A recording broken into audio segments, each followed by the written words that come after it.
Vimos em vídeos anteriores que a gestão da qualidade envolve basicamente a gestão da rotina, né, que tem por objetivo controlar a ocorrência de não conformidades, né, na rotina de produção, e a gestão da melhoria, que tem por objetivo eliminar ou pelo menos minimizar a chance de não conformidades, né, ou não atendimento de requisitos de clientes de outras partes. Essas duas formas de gestão, elas interagem entre si, né, num processo de melhoria contínua, ou seja, a gestão da rotina, ela talvez precise ser revista, porque por causa da ocorrência excessiva de não conformidades. Isso então, portanto, leva a uma necessidade de melhorar essa rotina e, portanto, ações de melhoria podem rever a rotina ou a gestão da rotina de produção. E tudo isso, claro, com esse objetivo de atendimento de requisitos, expectativas de clientes, de outras partes interessadas, não é? Então, atendimento ou minimização de chance de não atendimento. A gente viu também que a gestão da rotina ela é bem trabalhada pelo sistema de gestão da qualidade ISO 9001, ou seja, é uma prática consagrada para a gestão da rotina. E para a gestão da melhoria também existem práticas consagradas, né, como a técnica PDCA, o Seis Sigma e outras técnicas associadas, né, para observação, priorização, análise de causas, né? Bom, e como que essas abordagens de gestão são implementadas? Se a gente pensar então nesse passo a passo, não é, de implementação da gestão da qualidade, da gestão da rotina, da gestão da melhoria, é claro que, ainda que o olhar seja mais interno nas operações de produção, é importante sempre uma análise de contexto em que a organização se insere, né? Análise de pontos fortes ou fraquezas, análise de oportunidades, ameaças, não é?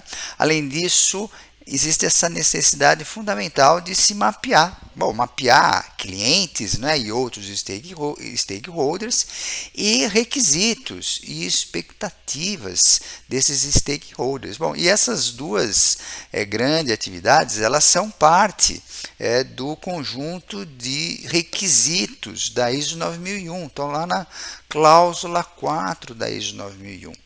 E, portanto, seja para a implementação de um sistema de gestão da qualidade, seja para a revisão de um sistema de gestão da qualidade, esse vai ser sempre o pano de fundo, não é? O contexto em que a organização se insere. Esse conjunto de clientes e outras partes e requisitos e expectativas associadas, para a partir daí se fazer um diagnóstico da situação atual, seja para um projeto de melhoria, seja para a implementação de um sistema de gestão da qualidade, que não deixa de ser um projeto de melhoria, um grande projeto de melhoria. E, portanto, envolve um diagnóstico da situação atual, para a partir daí se propor em implementar melhorias e rever progresso, não é? Bom, e essas etapas finais, elas no fundo são etapas do PDCA, né? E o PDCA, como já vimos em MASP, né? Esse ciclo PDCA, o ciclo de Shewhart ou ciclo Deming, é um passo a passo, 4 etapas, 4 grandes etapas, né? Etapa de planejamento, coleta de dados, para a identificação de problemas, para análise de causas, priorização, planejamento de ações, implementação da ação, né? Então a próxima etapa, avaliação de resultados e, por último, né, padronização, se a ação foi bem sucedida, ou revisão dessa ação num processo iterativo de tentativa de uma ação que leve à melhoria de fato, né? O PDCA tem algumas características muito importantes, muito fundamentais, não é? Uma delas é a busca de causas raízes, não é? O porquê do problema, o porquê do porquê. Outra característica fundamental é o fato de ser um processo sistemático, um passo a passo. Não é? Analisa, planeja, executa, avalia, revê curso de ações. Né? Então, uma sistemática, um passo a passo, num processo iterativo. E outra característica fundamental que a gente chama de método científico, ou seja, a gente se baseia na coleta e análise de dados e fatos, não é? Seja para identificação de problemas, de causas desses problemas, seja para avaliação da eficácia de resultados.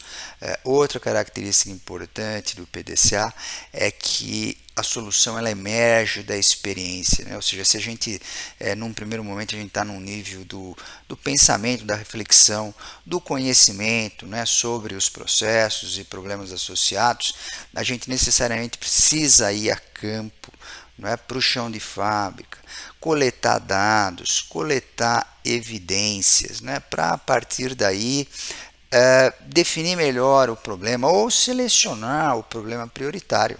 Né? Então, quando a gente, na gestão de projetos, define o escopo do projeto, no fundo a gente já percorreu essas etapas. Né? Então, temos lá um conjunto de situações problema, já observamos esses problemas, né, por evidências, por dados e não é? Esse processo de observação nos levou a priorizar, a definir um escopo, né? Para a partir daí explorar melhor essa situação, problema.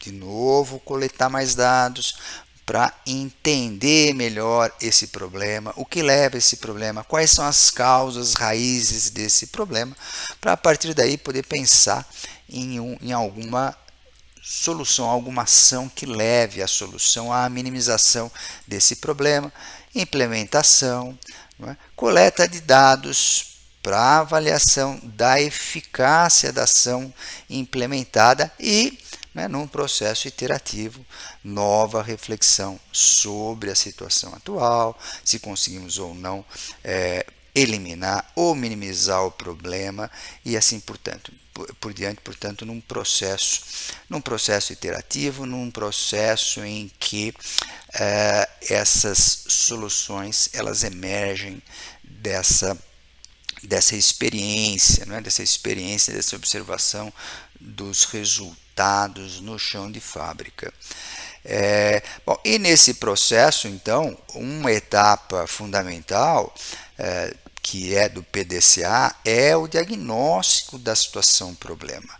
Então, quando a gente fala em diagnóstico da situação atual, né, isso envolve o mapeamento de problemas, né, o mapeamento desses efeitos indesejáveis, não é? E o mapeamento das relações de causa e efeito entre essa série de problemas, não é, que a gente vai identificar, não é? Por meio de técnicas, por meio dos porquês, não é?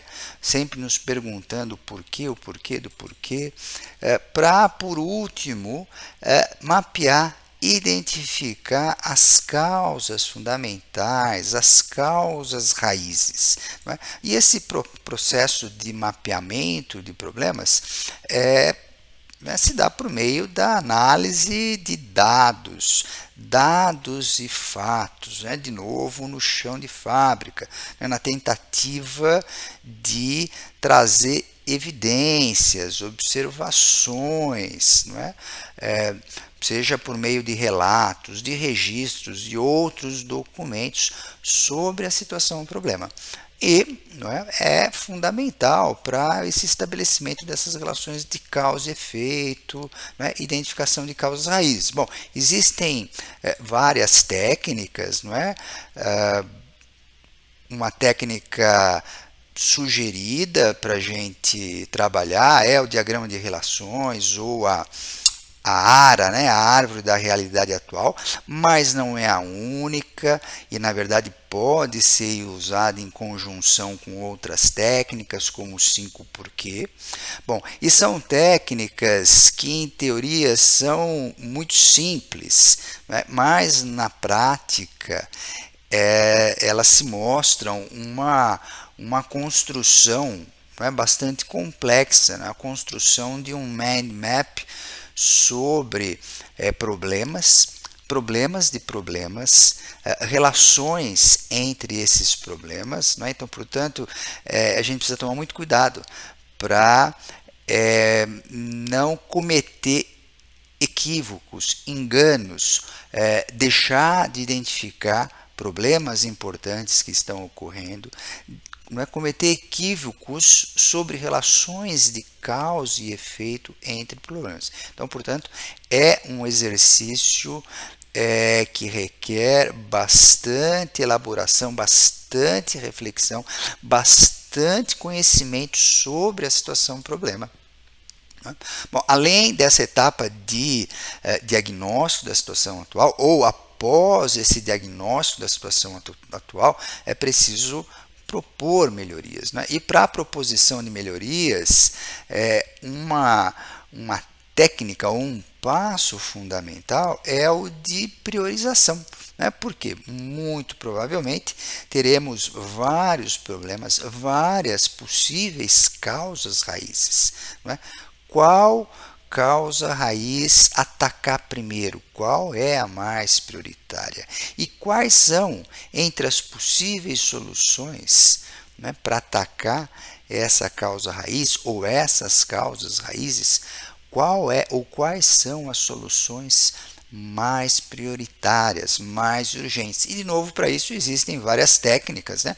Técnicas da gestão da qualidade, como FEMEA, GUT, básico, né? Ou a matriz de priorização com critérios próprios, ou outras técnicas, não é? Que vem lá, técnicas multicritério de apoio à decisão, como o HP, TOPSIS e outras, não é? Então, técnicas que veremos também nas próximas aulas. Técnicas para análise de causa raiz é o que veremos no próximo vídeo. Até lá, pessoal!